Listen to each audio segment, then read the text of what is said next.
Good morning, everyone. How are you all doing? Excellent, excellent. Thank you, Vijay, for that wonderful introduction. 30 seconds about my background.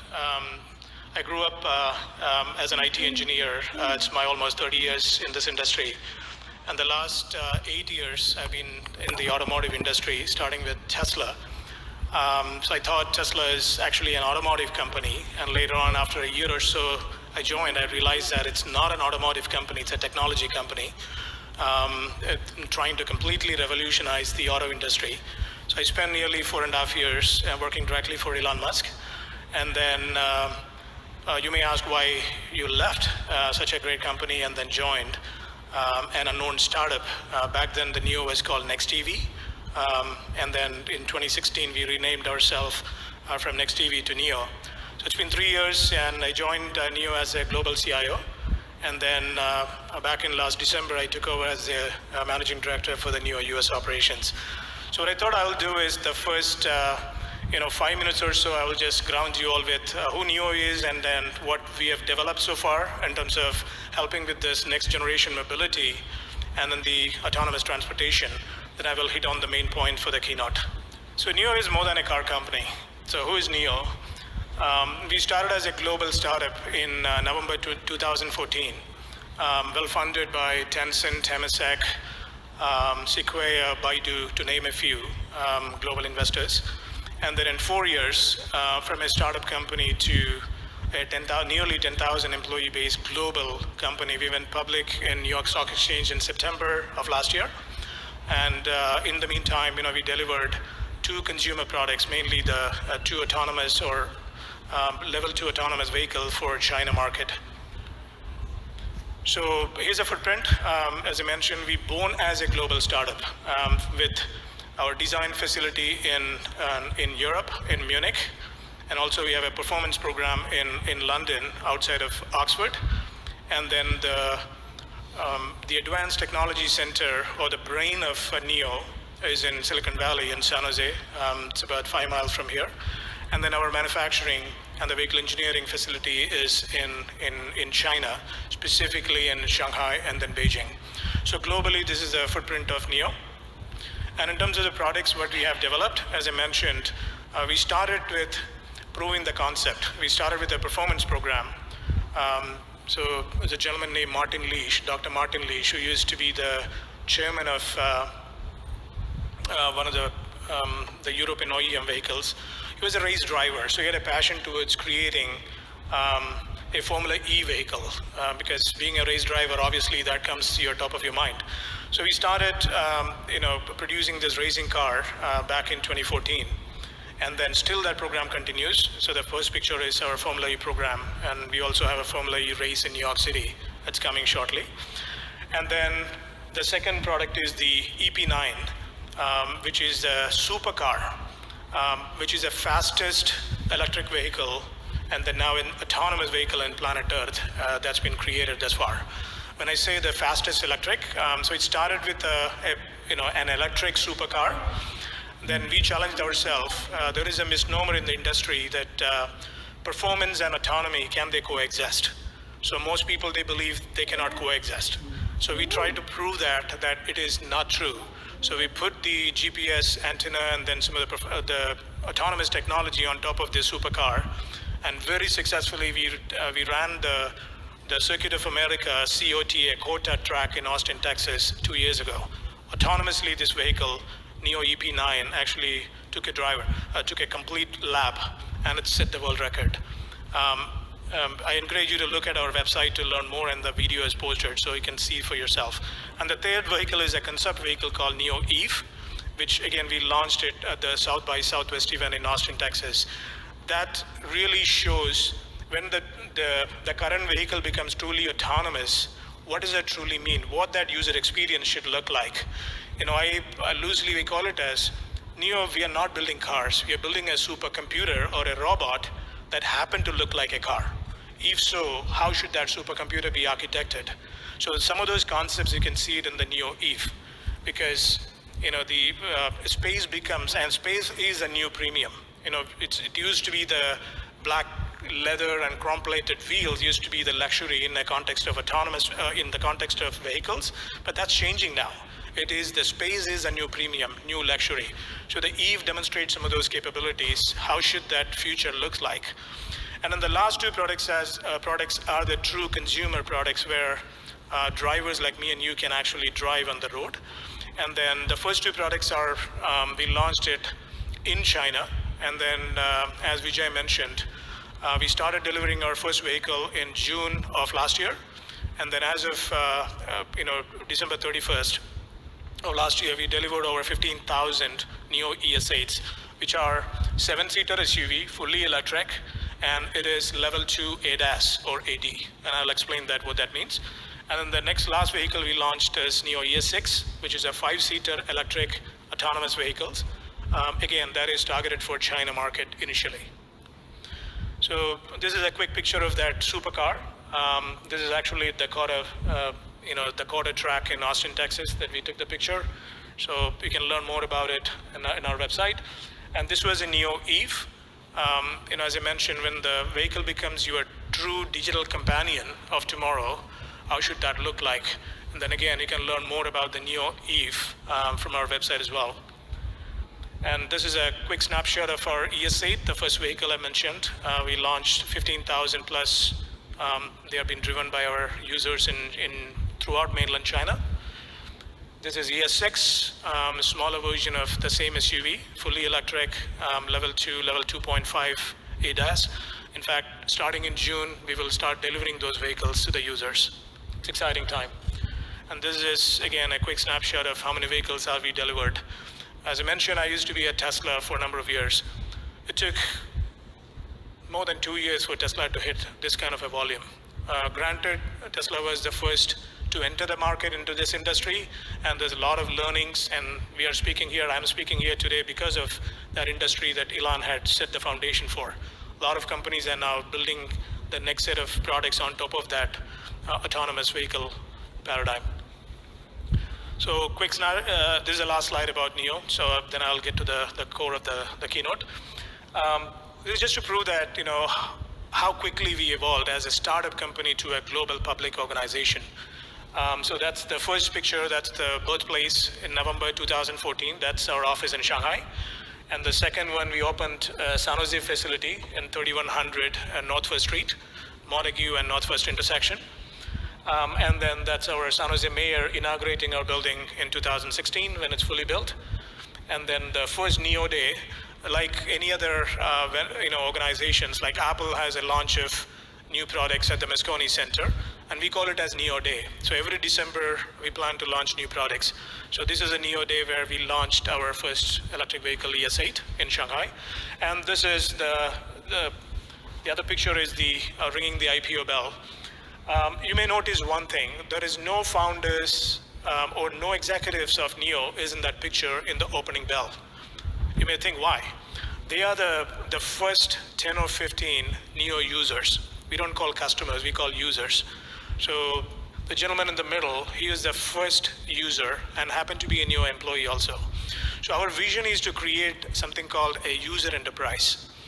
The extent of the user enterprise, my chairman thinks that one day he wants to have the NIO users elect the NIO board.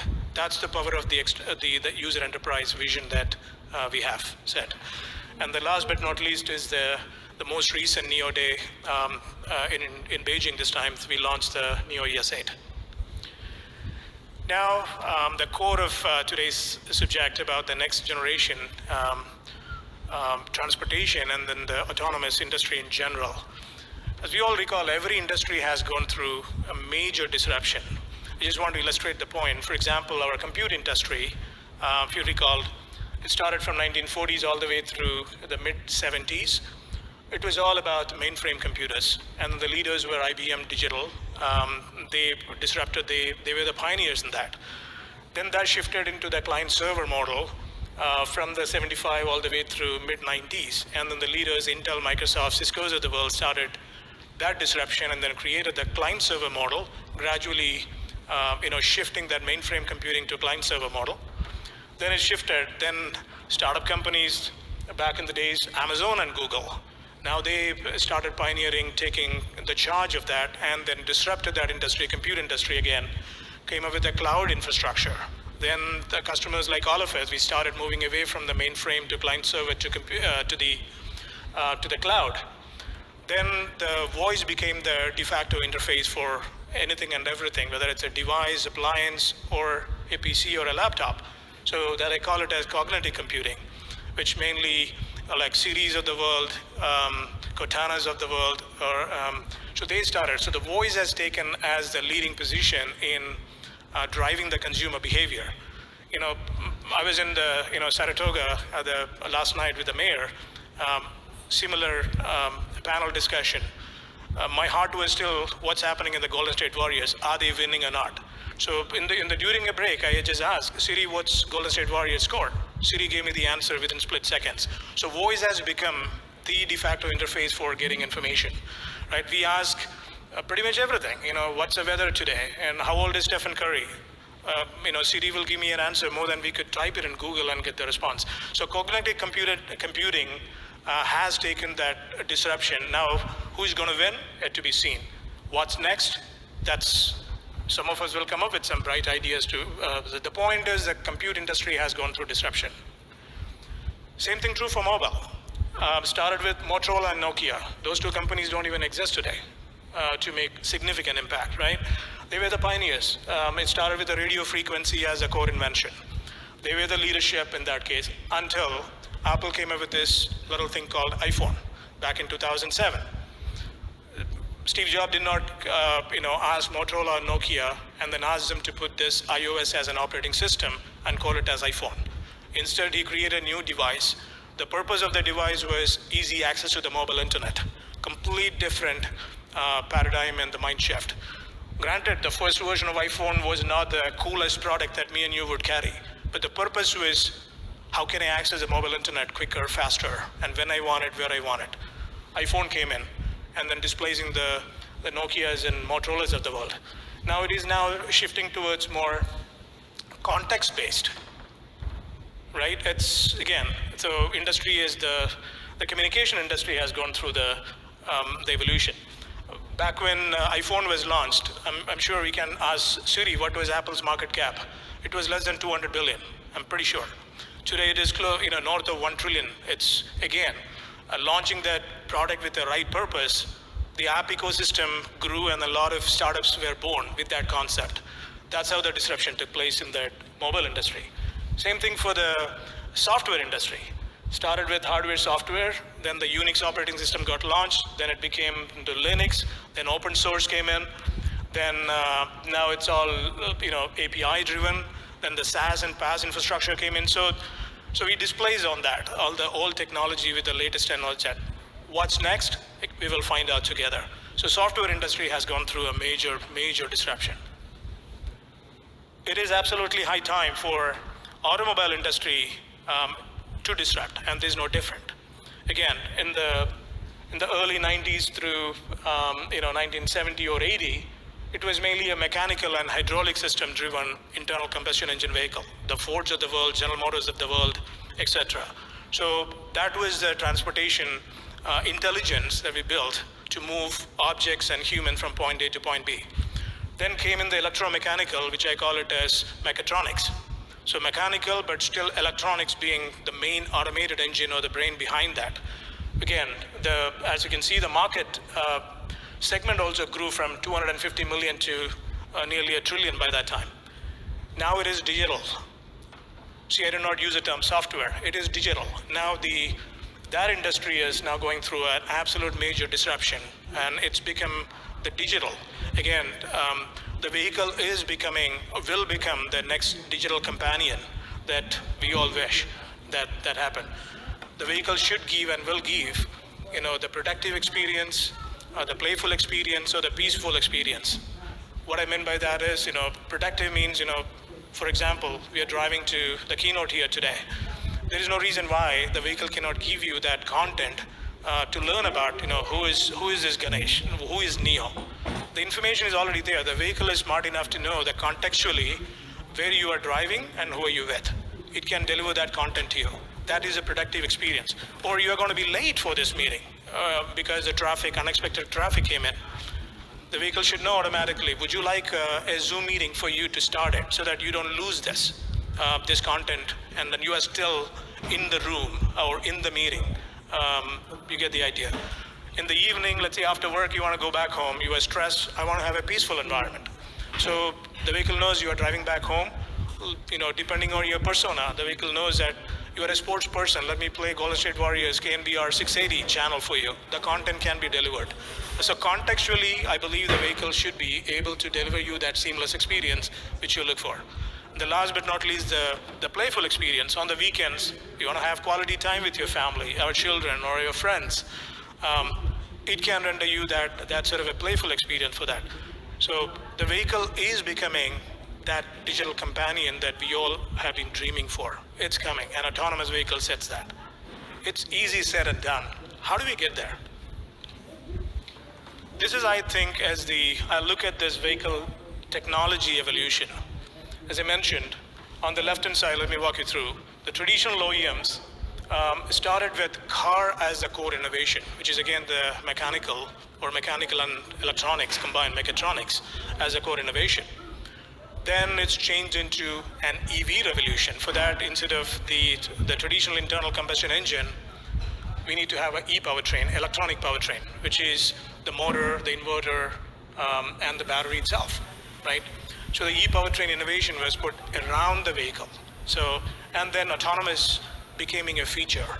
So in my humble opinion, it's extremely difficult for the traditional OEMs to come up with, because they have, if not tens, probably about 25, 30 years of legacy with 20, 30 or so or more vehicle platforms. There's a lot of legacy. It's so difficult for them to rewire and reinvent themselves into the autonomous vehicle paradigm. So the key point there is, the autonomous became a feature because the core innovation was around on the car as a core IP for them. On the bottom side, it's mainly they focused on the exterior design, and it's pretty capital intensive. We all know the auto industry is extremely difficult to be profitable. The gross margin, it's very difficult to be positive gross margin. In fact, when I left, software industry to get into Tesla automotive, my mentor and then my, senior leaders, they discouraged me to go into that industry. Said, software industry is printing money. Once you start acquiring the customers and it's, getting into that profitability is much easier. I was very, very discouraged to get into this industry. But I still took it. I believed in the Elon vision. I took a big leap of faith in that part. Extremely happy I did that shift, back in 2010 in this part. So it is capital intensive even for Tesla, because the factory building is not that easy. Even today, Tesla is raising funds to enhance that factory experience. Then the modern cars came in, which I refer to as, for example, Tesla, just as an example. I don't want to name. But for Tesla, I believe the core innovation was the e-powertrain, as opposed to the mechanical, the vehicle itself. So it started with the powertrain. Can a powertrain, e-powertrain concept or construct move objects and people from point A to point B without range anxiety? That was a proof point that Elon tried to solve it, and the team at Tesla tried to solve it, and then the Roadster product was given birth. Again, it was made and manufactured in the Lotus facility in UK. After 2,500 or so units were manufactured and sold, proved the point, e-powertrain is a sustainable engine to move objects from point A to point B. Then the Model S came in, and then Model X came in, and then now Model 3, which is a mass market.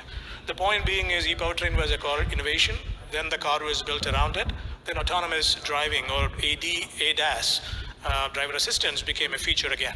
Tesla is a pioneer, I consider, as a modern car. Still, it's heavy manufacturing and capital intensive, because the factory is.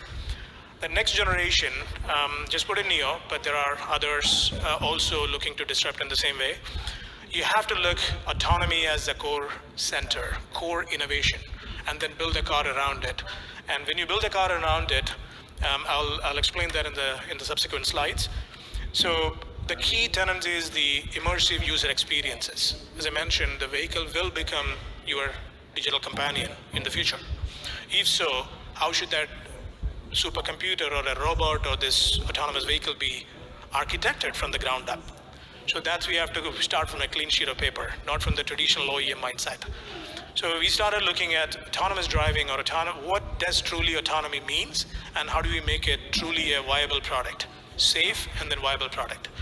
So that's why, and I believe the vehicle will become the next biggest e-commerce platform. Because when you're not driving, when you're being driven from point A to point B, you are productive. You can do the shopping, which you haven't had experience, because all of us, we actually do the shopping in our mobile now. Nobody does it on the other one, because that mobile device has become the de facto commerce platform for us. There's no reason why the autonomous vehicle couldn't become that next generation e-commerce platform years to come. So commerce, and then content, I mentioned about it. So I believe that'll become the next content platform, commerce platform, and the most productive platform.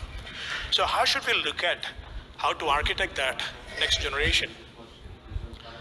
So, as I mentioned before, to all of us, luxury in the context of a vehicle or a car or a truck or an SUV,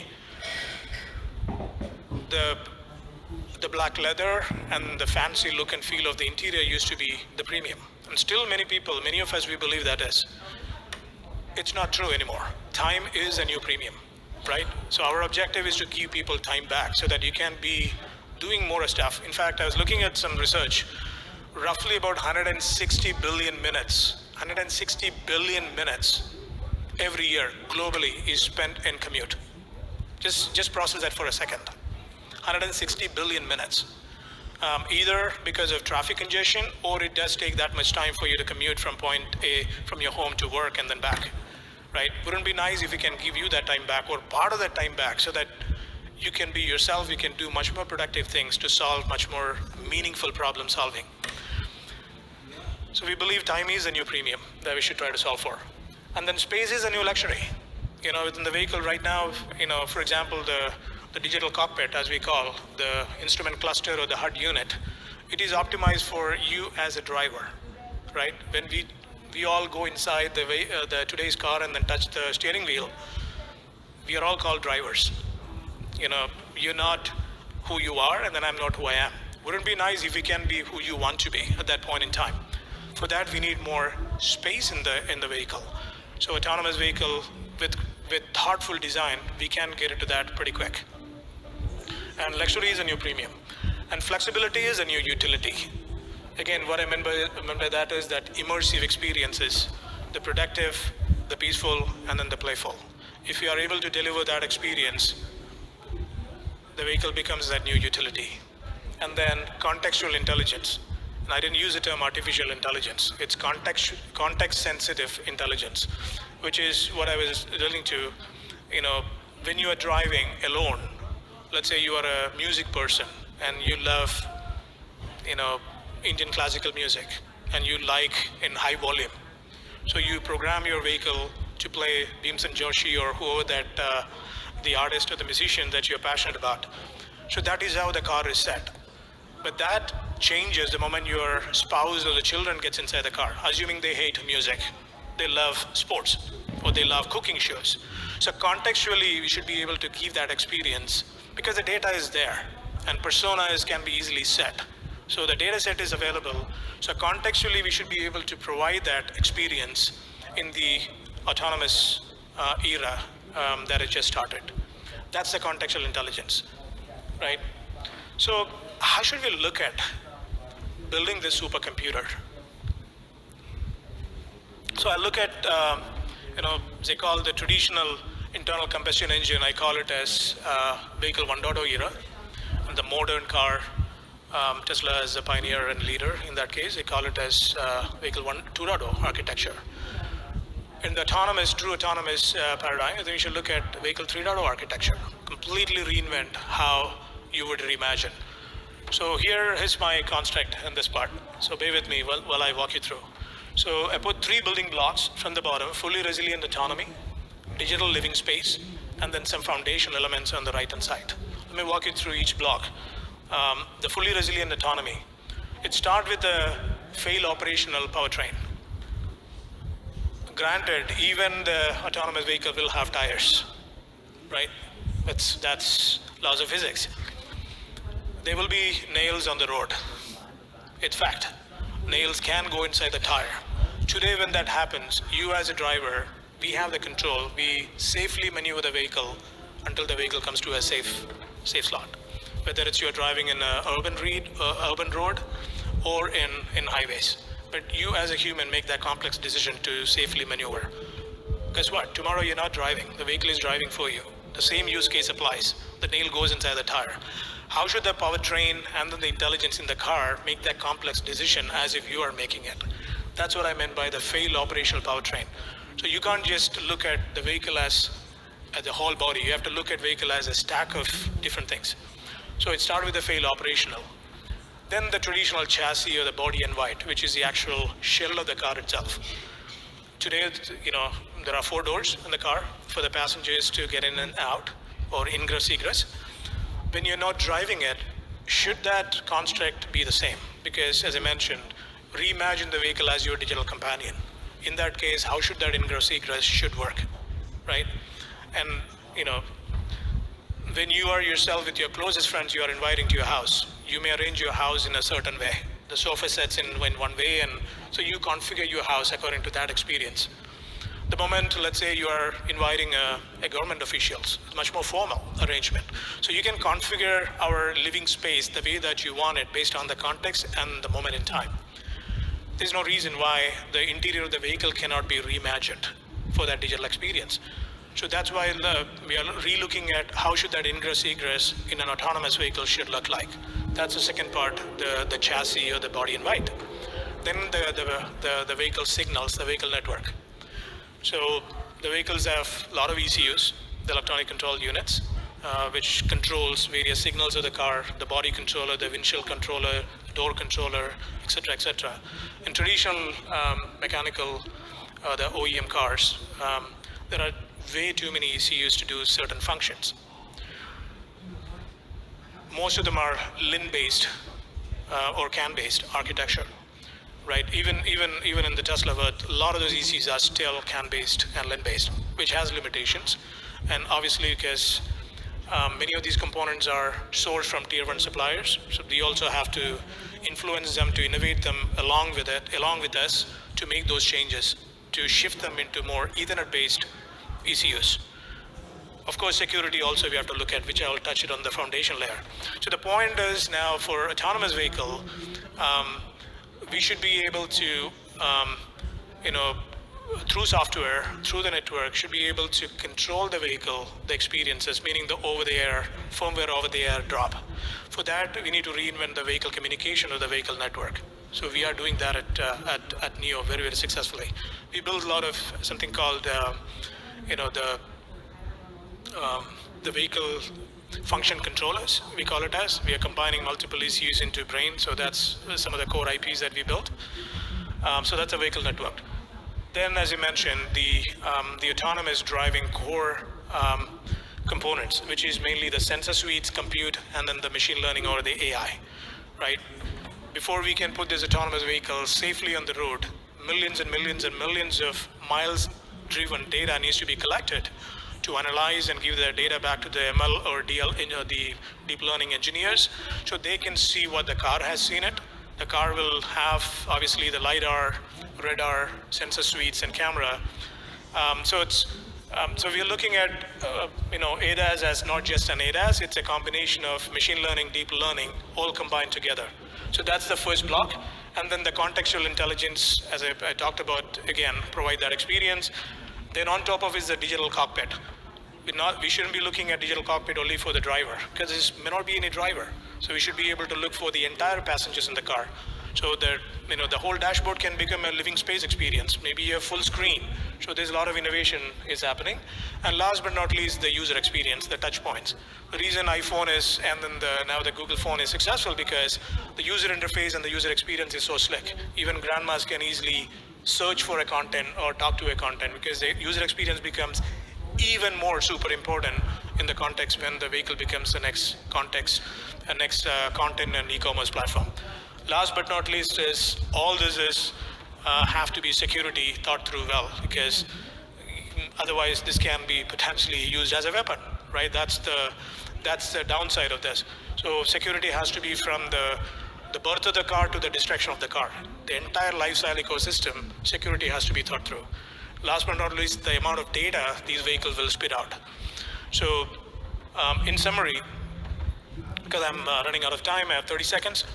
In summary, so the industry has shifted from the digital age to the connected age, and we are entering into the data age. The voice has become the default interface into pretty much anything and everything, whether it's appliance or a gadget or even the cars. Support of this voice interface has become table stakes, right? So AI engineers have to be, and ML engineers have to be injected as part of any application that we develop. I think some of the jobs will become obsolete as part of this process. So an autonomous vehicle is set up for that next big disruption, I honestly believe, in the years to come in this part. Thank you very, very much. That is my presentation.